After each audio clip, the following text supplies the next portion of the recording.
My girlfriend said, "My ex is staying with us for a few weeks. Deal with it." I smiled and said, "Make him comfortable." Then I moved all my stuff into storage and ended the lease. She and her ex now have to find a new place and explain why to the landlord. I, 28 male, am, or rather was, with Jennifer, 27, for 2 years. We'd lived together for the past year in a decent 2-bedroom apartment. The lease is in both our names, though I fronted about 70% of the security deposit, $1,400 out of $2,000, and most of the furniture, appliances, TV. It's mine. I like my stuff.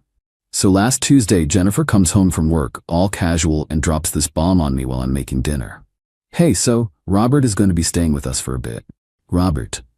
Her ex. The guy she was with for 5 years before me. The one she swore was ancient history. I just stared at her, spatula in hand. "Robert, staying here? For how long?" "Oh, just a few weeks," she says, waving her hand dismissively. "He's going through a rough patch, got laid off, his lease ended unexpectedly. He needs a place to crash, and I told him he could stay with us. He'll be here Friday." No discussion. No "Hey honey, how would you feel?" Just a declaration. My jaw was on the floor. "A few weeks? Jennifer, we don't have a guest room. That's my office. Where's he supposed to sleep?" "The couch is comfy enough," she chirped, scrolling through her phone. "He won't be a bother. Just deal with it, okay? It's already decided." Deal with it. My blood pressure definitely spiked. I could feel that hot rush of anger, the betrayal stinging. This was our home, the place I primarily furnished, my sanctuary. And she just invites her ex for an indefinite stay without a heads up? The sheer audacity. But I've learned, sometimes the quietest response is the loudest. I took a deep breath, plastered on the calmest smile I could manage, and said, "Okay, Jennifer, if that's what you've decided, we should make him comfortable then, shouldn't we?" She looked up, surprised, probably expecting an argument. A little smirk played on her lips. "Yeah, exactly. Glad you're being mature about this." Oh, I was going to be mature. Mature and methodical. That night, while she slept soundly, I was wide awake. I pulled up our lease agreement. Section 8, subsection B. Occupancy. The premises are to be occupied only by the tenants listed on this agreement. Any additional occupants residing for a period exceeding 7 consecutive days without prior written consent from the landlord shall constitute a material breach of this lease. Interesting. And Section 12. Lease termination. Tenants may terminate this lease with 30 days written notice to the landlord. Tenants remain jointly and severally liable for all obligations under this lease until the termination date. Very interesting. I spent the next 2 hours on my laptop looking at storage unit prices and moving company quotes. Robert was arriving Friday. I decided to make sure he'd be exceptionally comfortable. Update 1. Alright folks, quick update. As promised, I made sure Robert would be comfortable. Extremely comfortable, with all the space he could possibly want. Robert was due Friday evening. Jennifer was at work all day. Perfect. I'd booked movers for 10 a.m. Friday. Professional, no questions asked when I told them to take everything that was mine.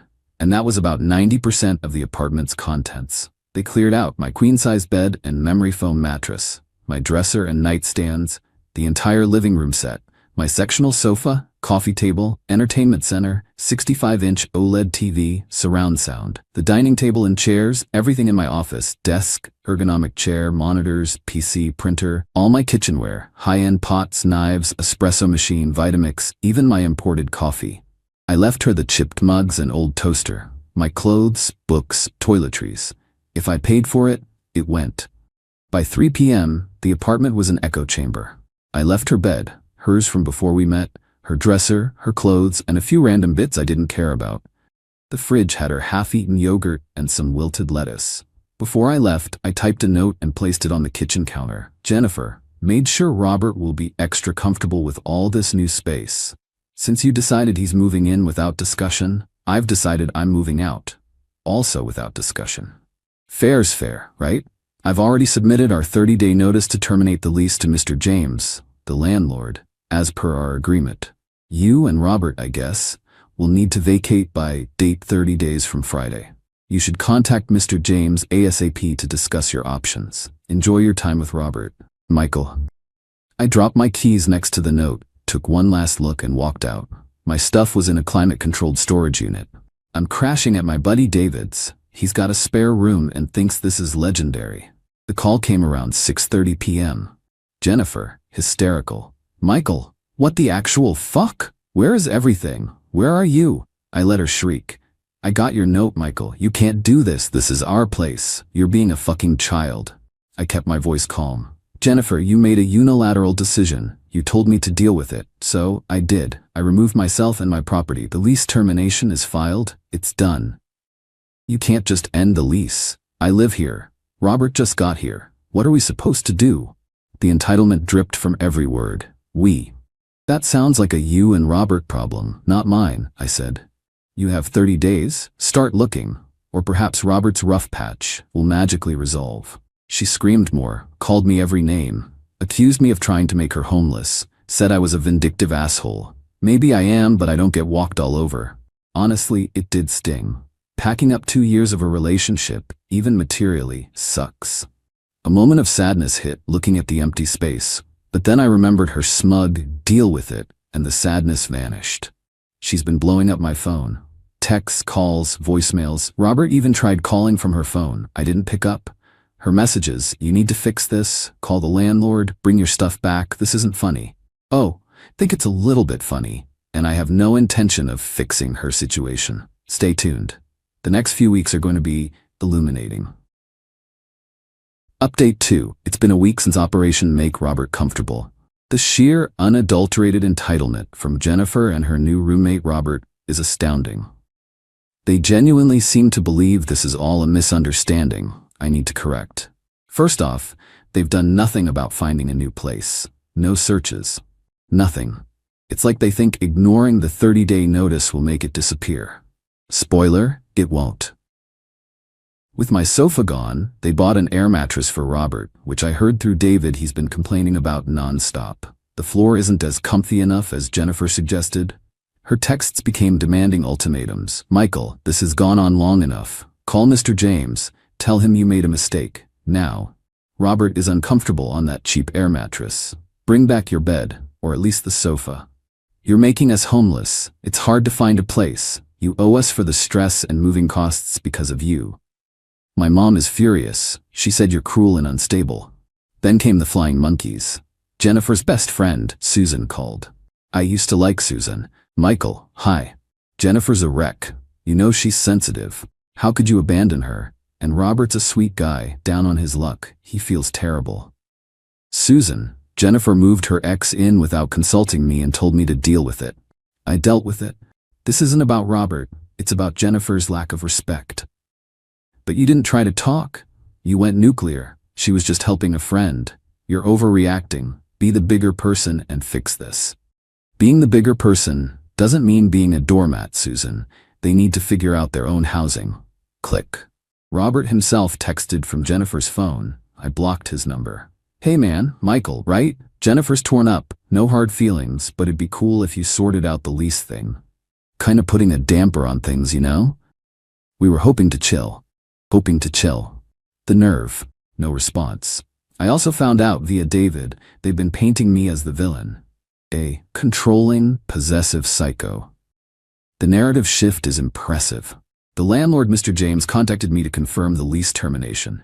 No nonsense guy. I confirmed my intent to vacate and that my belongings would be gone and my part clean. He said, good. I'll contact Miss Jennifer about her obligations, the move-out inspection, and the unauthorized occupant, Mr. Robert, I presume. That would be him. Mr. James did not sound pleased. I texted Jennifer, Mr. Rep James will contact you about the lease termination, inspection, and your unauthorized guest. You have until date, now about 18 days away to be out, not a negotiation. Her response, you sicked the landlord on me? You're trying to ruin my life. You'll pay. One dirty trick. Jennifer claimed my espresso machine and noise-canceling headphones were gifts and demanded them back. I have receipts, sent her screenshots. Nice try. They also tried my Netflix and Hulu. Passwords changed. David and I are enjoying my accounts. The stress is getting to them, but not enough to act productively. They're stuck in anger and blame, expecting me to rescue them. Not happening. The clock is ticking. Update 3. The 30-day notice period has expired. The fallout? Exactly what you'd expect when entitlement meets reality. The revenge was simply letting them cook in the mess Jennifer made. Mr. James, our landlord, is not easily trifled with. He scheduled a meeting with Jennifer. It did not go well for her and Robert. Apparently, Jennifer tried playing the victim, claiming I'd abandoned her, illegally ended the lease, and that she and her cousin Robert needed more time. Mr. James, bless him, wasn't having it. He pointed out I followed the lease termination clause perfectly. One tenant giving notice is sufficient. He addressed Robert, he'd seen him. Reminded Jennifer an unauthorized occupant was a material breach. If I hadn't terminated, he would have started eviction proceedings against both, due to Robert. That shut Jennifer up. Eviction has that effect. He informed them. Out by the date, no extensions. Move-out inspection and damages or costs for the unauthorized tenant would be deducted from the deposit. Jennifer and Robert, facing an unmovable deadline and a landlord not buying their BS, finally scrambled. They had a miserable time finding a new place. 2 adults, 1 unemployed, recent lease termination, tough rental market, short notice, good luck. The day before move-out, a frantic call from Jennifer. Jennifer. Michael, you have to help. We can't find anywhere decent. Huge deposits. Robert's job search isn't going well. Mr. James is being an asshole about the deposit, says we might not get it all back because of excessive cleaning, and Robert. Me. My fault, Jennifer. You invited your ex to live with us. You told me to deal with it. I dealt with it. This is the direct result of your choices. But what are we supposed to do? We might move into a shithole.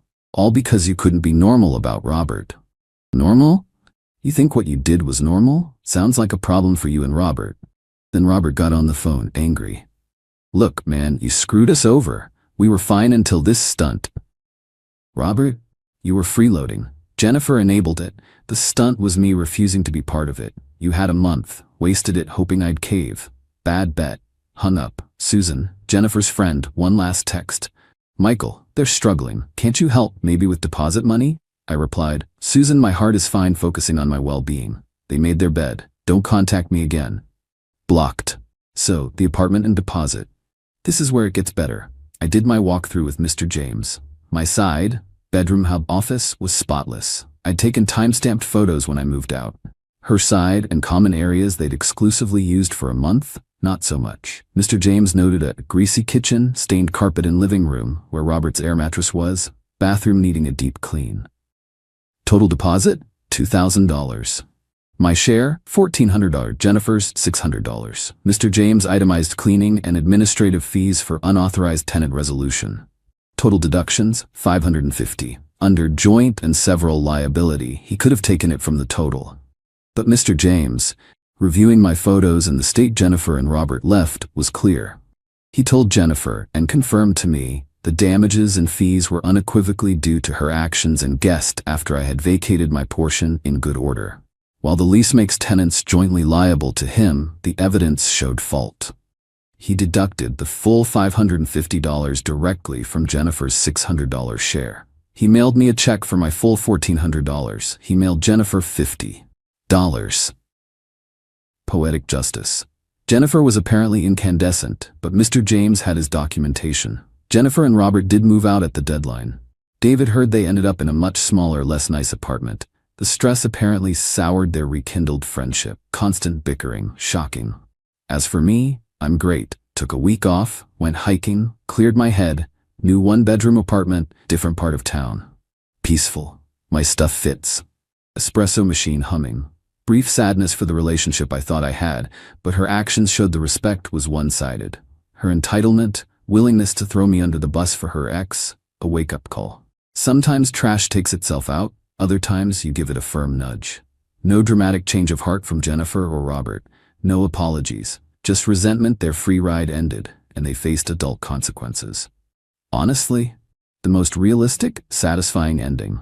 Thanks for letting me vent, Reddit. It's been a month. Peace out.